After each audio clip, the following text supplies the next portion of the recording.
بسم الله الرحمن الرحيم. ثم أورثنا الكتاب الذين اصطفينا من عبادنا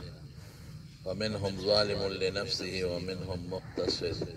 ومنهم سابق بالخيرات بإذن الله ذلك هو الفضل الكبير. صدق الله العظيم. الحمد لله دینی مدرسې زمون په دې وطن کې د دین خدمت کوي او د قرآن او د سنت خدمت کوي او هغیان په موږ دا سوال کوي وي ستاسو مدرسو څوک پیدا کړل، تاسو څوک کړل؟ هغوی ته خو د علما او د حافظان د معاشرې خلک نه ښکاري. هغوی په موږ دا ګمان کوي چې داسې فضول خلک د دوی څخه ضرورت په معاشره کې نشته، لیکن دی په دې نه دي پوه چې الحمدلله اصل څیز د الله قرآن دی او د شریعت او د اسلام خدمت دی او د نبی کریم صلی الله علیه وسلم مشن جمع دی کول دی. مسلمان چې وي د هغه مقصد دی، که کافر یې هغه به جدا خبره، خو د مسلمان مقصد به دی چې د رسول الله صلی الله علیه وسلم مشن جمع دی کی او د انبیاو مشن جمع دی کی. ځکه آدم علیه السلام چې کله الله پیدا کو نو د هغه د پیدایش او د تخلیق مقصد چې الله واضح کړی دی هغه خلیفة الله فی الارض دی، چې د عبادت مقصود به ذات نو، یعنی فرشتو خدا الله ښه عبادت ده. د ګناه نه تجنب مقصود به ذات نو، یعنی فرشتې نو خو بالکل ګناه نه صادریږي.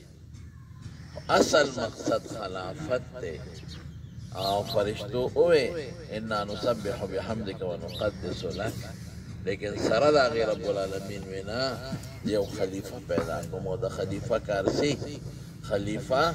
خلافت ویل کېږي دی ته چې هغه ته یو ډیوټي وسپارئ او هغه ډیوټي په احسنه طریقه ادا کړي او ځان له رعیت پیدا کړي او تنفیذ د احکامو ورباندې وکړي. دغه ډیوټي د انبیاو او بیا خصوص د نبی کریم صلی الله علیه وسلم انما بعثت معلما، دا یو ډیوټي ده. بعثت لأتمم مکارم الاخلاق، دا بل ډیوټي ده. یا ایها الرسول، ای د الله پیغمبره، بلغ ما انزل الیک من ربک، چې کوم شی تا ته نازل دی وحی جلی او ضمناً وحی خفي سنت حکمت دا امت ته رسول. او نن دغه ذمهداري چې څومره ده نو دا زموږ علما او حافظان او قاریان په ذمه غشتي ده. نو زموږ علما او حافظان او قاریان چې څومره دي زمارونو، دا هر یو په خپل ماحول کې خلیفة الله دی، دا هر یو وارث د پیغمبر دی. نو اصل ډیوټي زمارونو ګورې مونږ کوو، مونږ د دنیا د دې علومو نه انکار نه کوو. مونږ وایو چې ډاکټر دې جوړ شي، که زما علاج ډاکټر ونه کړي نو زه بیا ژوند نشم تېرولی، مونږ نشم کولی. انجینیر ضروري دی، که دا سړک پل جوړ نه کړي زه به څه کوم. ساینسدان ضروري دی، که دا ماله دا د نن سبا چې کم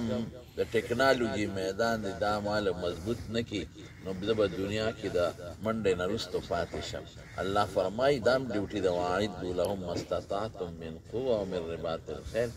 الله په خپل ترهبون به عدوکم لفظ راغلی.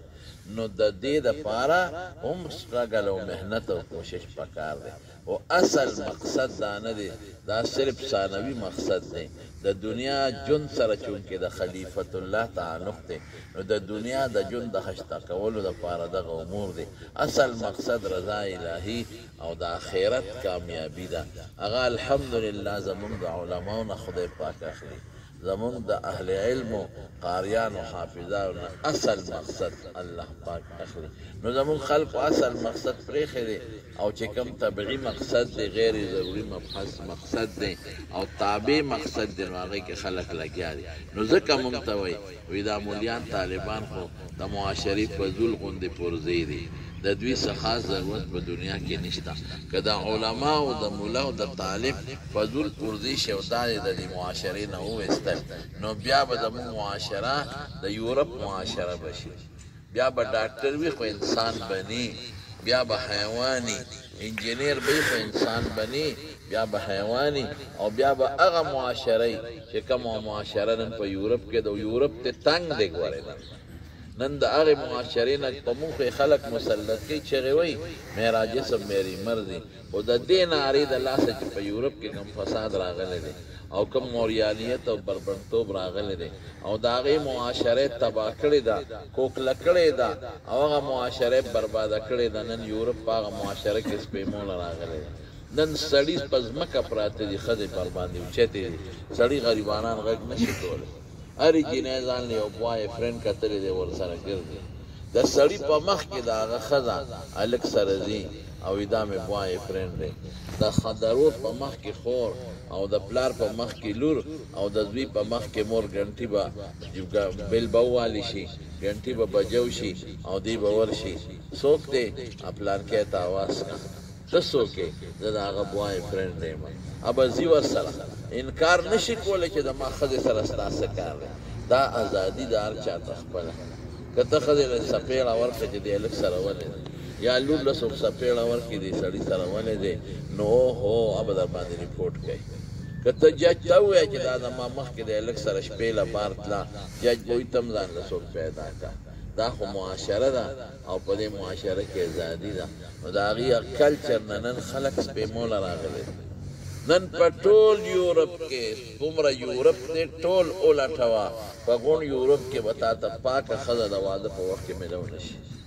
انټچ یې ورته وایي بلکل به درته په ټول یورپ کې پیدا امریکا نه یادوم د امریکا خو ځان له براعظم د یورپ او امریکا ټول ولټوه پاکه ښځه به درته میلو نه شي الحمدلله نن زموږ د معاشرې د مسلمانانو ښځې پاکې دي 100% الحمدلله دا د دغې علماو او د ملیانو د حافظانو برکت دی وروڼو نو الحمدلله تاسو خدای پاک د دغه خدمت لپاره منتخب کړی په دې د الله پاک حمد او شکر ادا کوم او دا علما کرام ځای په ځای مدرسو کې خدمت کې څومره ګران خدمت دی چندې غوښتل آبادۍ جوړول بل ته لاس نیول څه آسان کار خو نه دی که نه دا الله خدمت ته لیکړو شته او بیا العطایا علی قدر البلایا څومره چې انسان په تکلیف کې شي هغه مر الله پاک اجر هم ورکوي دعا وکړئ یا الله دې مدرسې له ترقي ورکړي الله ته له برکتونه ورکړي